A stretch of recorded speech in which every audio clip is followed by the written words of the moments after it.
நமச்சிவாய வாழ்க. நாதந்தாள் வாழ்க. இமைப்பொழுதும் என் நெஞ்சில் நீங்காதான் தாழ் வாழ்க. வாழ்க வளமுடன். அனைவருக்கும் இனிய வணக்கங்கள். நாம் தற்போது 2025ஆம் ஆண்டின் இறுதியை நெருங்கிக் கொண்டிருக்கிறோம். 2026ஆம் ஆண்டின் முதல் மாதமான ஜனவரி மாதத்தில் நுழைய உள்ளோம். நிகழும் ஸ்ரீ மங்களகரமான விசுவாச ஆண்டு மார்கழி மாதம் 17ஆம் நாள் திரியோதசி திதியில் ரோகிணி நட்சத்திரத்தில் சுபம் நாமயோகத்தில் கௌளவம் கர்ணத்தில் சித்த யோகத்தில் வியாழக்கிழமை அன்று இந்த மகத்தான ஜனவரி மாதம் பிறக்கின்றது. இந்த மாதத்தில் பல கிரகங்கள் தங்களின் நிலைகளை மாற்ற உள்ளன. ஜோதிட சாஸ்திரப்படி ஜனவரி 1, 2026இல் கிரகங்களின் சிறப்பு சேர்க்கையால் உருவாகும் மிகப்பெரிய யோகமான சங்கோண யோகம் ஒரு சில ராசிக்காரர்களுக்கு மங்களகரமானதாகவும் அதிர்ஷ்டமானதாகவும் வாழ்வில் புதிய வெளிச்சம் தருவதாகவும் அமையும். ஜனவரி மாதம் 13ஆம் தேதி செல்வத்தின் அதிபதியான சுக்கிர பகவான் மகர ராசிக்கு செல்ல உள்ளார். ஜனவரி மாதம் 15ஆம் தேதி கிரகங்களின் தலைவனாக கருதப்படும் சூரிய பகவான் மகர ராசிக்குள் நுழைய உள்ளார். ஜனவரி மாதம் 16ஆம் தேதி கிரகங்களின் தளபதியான செவ்வாய் பகவான் மகர ராசியில் சஞ்சரிக்க உள்ளார். இம்மாதம் அதாவது ஜனவரி 17ஆம் தேதி புதன் பகவானும் ஜனவரி 18ஆம் தேதி சந்திர பகவானும் மகர ராசிக்கு செல்ல உள்ளனர். இவ்வாறு ஜனவரி மாதத்தில் கிரகங்கள் தங்களின் ராசியை மாற்றுவதால் அதன் தாக்கம் அனைத்து ராசிக்காரர்களின் வாழ்க்கையிலும் காணப்படும். குறிப்பாக சில ராசிக்காரர்களுக்கு அதிர்ஷ்டம் பிரகாசிக்கப் போகிறது. இதன் விளைவாக தொழில் மற்றும் வணிகத்தில் நல்ல முன்னேற்றம் ஏற்பட போகிறது. அதே சமயம் ஆரோக்கியமும் சிறப்பாக இருக்கப் போகிறது. மேலும் சில ராசிக்காரர்களுக்கு கண்டமும் காத்திருக்கிறது. உயிர் போகும் ஆபத்து கூட வரலாம். எச்சரிக்கையாக இருக்கவும். யமனே எதிரில் வந்தாலும் சிவனின் அருள் இருந்தால் எதிலும் வெற்றி பெறலாம். சிவ வழிபாடு கர்ம வினைகளை அளிக்கும். இந்த கிரகங்களின் பெயர்ச்சியால் இம்மாதம் உங்கள் வாழ்வில் நடக்க இருக்கும் சுப மற்றும் அசுப பலன்கள் என்ன என்பதனையும், அசுப பலன்கள் ஏற்படுமாயின் ராசிக்காரர்கள் செய்ய வேண்டிய பரிகாரம் என்ன, வழிபட வேண்டிய தெய்வம் யார் என்பதனை பற்றியும் விரிவாக காண்போம்.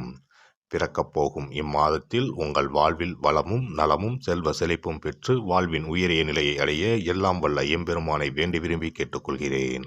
பெரியவர்களுக்கு மதிப்பளித்து அவர்களின் ஆசிகளை பெற்று வாழ்வில் சாதனைகள் பல புரியும் சிம்ம ராசி அன்பர்களே, நீங்கள் உங்களை எதிர்ப்பவர்களை தக்க சமயத்தில் வெற்றி கொள்வீர்கள். இந்த மாதம் பணவரத்து அதிகரிக்கும். எதிர்பாராத நல்ல திருப்பங்களை ஏற்படுத்தும். மனதில் சந்தோஷம் உண்டாகும். எந்த பிரச்சனை வந்தாலும் சமாளித்து முன்னேறி செல்வீர்கள். தெளிவான முடிவுகள் எடுப்பதன் மூலம் இழுபறியான காரியங்கள் சாதகமாக நடந்து முடியும். தனஸ்தானத்தில் இருக்கும் குருவால் பொருளாதாரம் மேலோங்கும். மற்றவர்கள் பாராட்டக்கூடிய மிகப்பெரிய செயலை செய்து முடிப்பீர்கள். தொழில் வியாபாரம் சிறப்பாக நடைபெறும். பழைய பாக்கிகள் அனைத்தும் வசூலாகும். புதிய ஆர்டர்கள் கிடைக்கும். முக்கிய நபர்களின் ஆதரவை கிடைக்கப் பெறுவீர்கள். உத்தியோகத்தில் இருப்பவர்களின் பணம் சம்பாதிக்கும் திறமை அதிகரிக்கும். மேலதிகாரிகள் கொடுத்த வேலையை திறமையுடன் செய்து முடித்து பாராட்டுகளை பெறுவீர்கள்.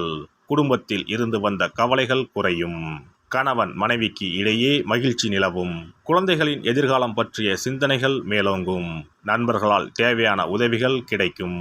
பெண்களை பொறுத்தவரை எந்த தடைகளையும் தாண்டி எடுத்த காரியத்தில் வெற்றி பெறுவீர்கள். மனதில் மகிழ்ச்சி உண்டாகும். கலைத்துறையினருக்கு எதிர்காலம் பற்றிய சிந்தனை மேலோங்கும்.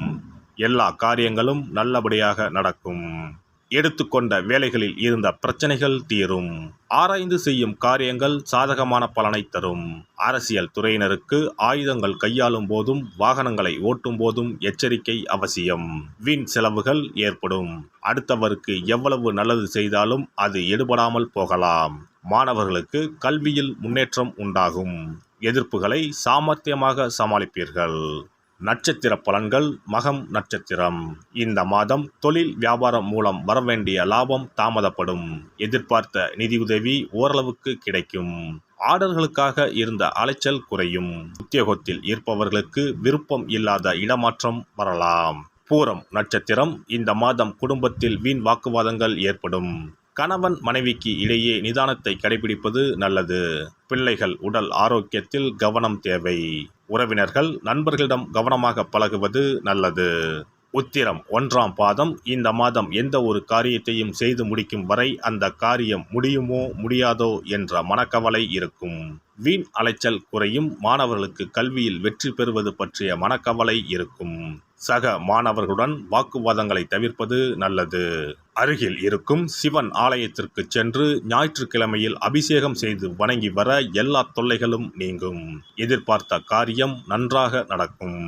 சிறப்பு தொகுப்பு. கண் திருஷ்டிகள் அகன்று தடைப்பட்டு கொண்டிருக்கும் காரியங்கள் நிறைவேற செய்ய வேண்டிய பரிகாரம் என்ன என்பதனை பற்றி காண்போம். வாழ்க்கையில் நல்ல நிலையில் இருந்தவர்கள் கூட திடீரென்று பொருளாதாரம் இழந்து மன கஷ்டங்களுடன் வாழும் நிலை ஏற்படும். இந்த நிலை எதனால் ஏற்பட்டது என்று ஆராய்ந்து பார்த்தால் பெரும்பாலும் அவர்களின் மீதான கண் திருஷ்டிதான் காரணமாக இருக்கும். கல்லடி பட்டாலும் கண்ணடி படக்கூடாது என்று சொல்வார்கள் அல்லவா, அது உண்மைதான். இது போன்ற பிறரின் பொறாமை கொண்ட கண் திருஷ்டியினால் பலரின் வாழ்க்கை சிரமத்திற்கு ஆளாக நேரிடும். இது போன்ற கண் திருஷ்டிகளிலிருந்து எப்படி தப்பிப்பது? இருக்கவே இருக்கிறது எளிதாக கிடைக்கும் ஊமத்தஞ்செடி. தெய்வ சக்தி நிறைந்த செடியாக கருதப்படும் ஊமத்தஞ்செடியின் காய், பூ, இலைகள் என அனைத்தும் தீய சக்திகள் விரட்ட பரிகாரத்துக்கு பயன்படுகிறது. பொதுவாக ஊமத்தம் காய்க்கு கெடுதலை அகற்றக்கூடிய சக்தி உண்டு. நம் வீட்டில் உள்ள எதிர்மறை சக்தியை அகற்றுவதற்கு ஊமத்தங்காய் தீபம் சிறந்த பரிகாரமாகிறது. தெய்வீக மகத்துவம் நிறைந்த ஊமத்தங்காய் மற்றும் பூவையும் எடுத்துக்கொள்ளுங்கள். வீட்டுக்கு அருகில் இல்லை என்றால் நாட்டு மருந்து கடைகளில் கிடைக்கும். இந்த 2 பொருட்களையும் மஞ்சள் தண்ணீரை கொண்டு நன்றாக கழுவி விடுங்கள். சிறிது நேரம் அவற்றிலுள்ள ஈரம் போக ஆறவிட்டு பிறகு அவற்றை ஒரு மஞ்சள் துணியில் குலதெய்வத்தை வேண்டி ₹1 நாணயத்தோடு சேர்த்து முடிந்து வீட்டின் நிலைப்படியில் கட்டி தொங்க விடுங்கள். இந்த முடிச்சை வெள்ளிக்கிழமை அல்லது ஞாயிற்றுக்கிழமைகளில் தயார் செய்து வாசல் படியில் கட்டுவது சிறப்பு. தினமும் வீட்டில் தீபம் ஏற்றி காண்பிக்கும் போது இந்த முடிச்சுக்கும் காண்பிக்கவும். இதேபோல் ஊமத்தம் இலைகள் கிடைத்தால் அந்த இலைகளை சுத்தமான மஞ்சள் தண்ணீரில் கழுவிவிட்டு அவற்றை கொண்டு வீட்டில் இருக்கும் விநாயகருக்கு திங்கள் கிழமைகளில் தொடர்ந்து அர்ச்சனை செய்து வர வேண்டும். ஊமத்தம் பூவையும் விநாயகருக்கு சூட்டலாம்.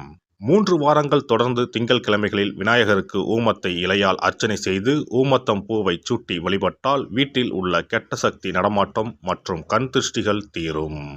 ஊமத்தம் செடியும் சிவபெருமானுக்கு உகந்த இலை ஆகும். இந்த ஊமத்தங்காய் வைத்து சிவபெருமானுக்கு தீபம் ஏற்றி வழிபடுவதன் மூலம் நமது பிரச்சனைகளில் இருந்து எளிதாக விடுபட முடியும். முதலில் 2 ஊமத்தங்காய்களை எடுத்துக்கொள்ள வேண்டும். அவற்றின் மீது முட்கள் இருப்பதால் மிகவும் கவனமாக கையாள வேண்டும். ஊமத்தங்காயின் காம்பு பகுதிகளை வெட்டி கொண்டு கத்தியை பயன்படுத்தி ஊமத்தங்காயின் உள்ளே இருக்கும் விதை பகுதியை முழுவதுமாக நீக்கிவிட வேண்டும். பின்னர் 2 அகல் விளக்குகள் மற்றும் விளக்கு வைப்பதற்கான 2 தட்டுகளை எடுத்து சுத்தம் செய்து அவற்றிற்கு மஞ்சள் குங்குமம் போட்டு வைத்துக் கொள்ள வேண்டும். பின்னர் 2 தட்டின் மீதும் ஒவ்வொரு அகல் விளக்கை வைத்துக் கொள்ள வேண்டும். அதன் பிறகு எப்போதும் பூஜை செய்வதற்கு வைப்பது போன்ற வெத்தலைப்பாக்கு, பழம் போன்றவற்றை வைத்துவிட்டு 2 விளக்குகளையும் ஏற்றி சிவபெருமானை மனதார வேண்டிக் கொள்ள வேண்டும். எனக்கு இருக்கும் பிரச்சனைகள் அனைத்தும் தீர்ந்து இன்பமான வாழ்க்கை கிடைக்க வேண்டும் என வேண்டிக் கொள்ள வேண்டும். இந்த பூஜையை வெள்ளிக்கிழமை அன்று தொடங்கினால் தொடர்ந்து 9 வெள்ளிக்கிழமைகள் செய்ய வேண்டும். ஊமத்தங்காயின் மீது எவ்வாறு முட்கள் இருக்கிறதோ அதுபோல நமது வாழ்க்கையில் இருக்கும் முட்கள் போன்ற பிரச்சனைகளை அவை தீர்த்து வைக்கின்றன. இந்த பூஜையை நாம் தொடர்ந்து செய்து வருவதால் நம் மீது இருக்கும் கண் திருஷ்டிகள் அகன்றுவிடும். தீராத துயரங்கள் தீர்ந்துவிடும். பணம், நகை நம்மிடம் பெருகி வரும். சிலருக்கு கையில் சுத்தமாக பணம் இருக்காது. வறுமை தாண்டவமாடும். கடன் தொல்லையால் கஷ்டப்படுவார்கள். பண பிரச்சனையில் சிக்கி கொண்டிருப்பவர்கள் இந்த தீபத்தை ஏற்றினால் 3 வாரங்களில் நல்ல பலனை பெற முடியும்.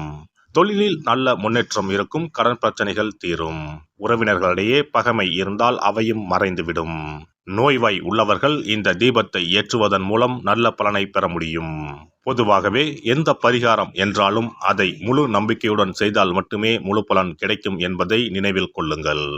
எல்லாம் வல்ல இறையருளால் நீங்களும் உங்கள் அன்பு குடும்பமும் உடல் நலம், நீலாயுள், நிறை செல்வம், உயர் புகழ், மெய்ஞானம் ஓங்கி வாழ்க வளமுடன்.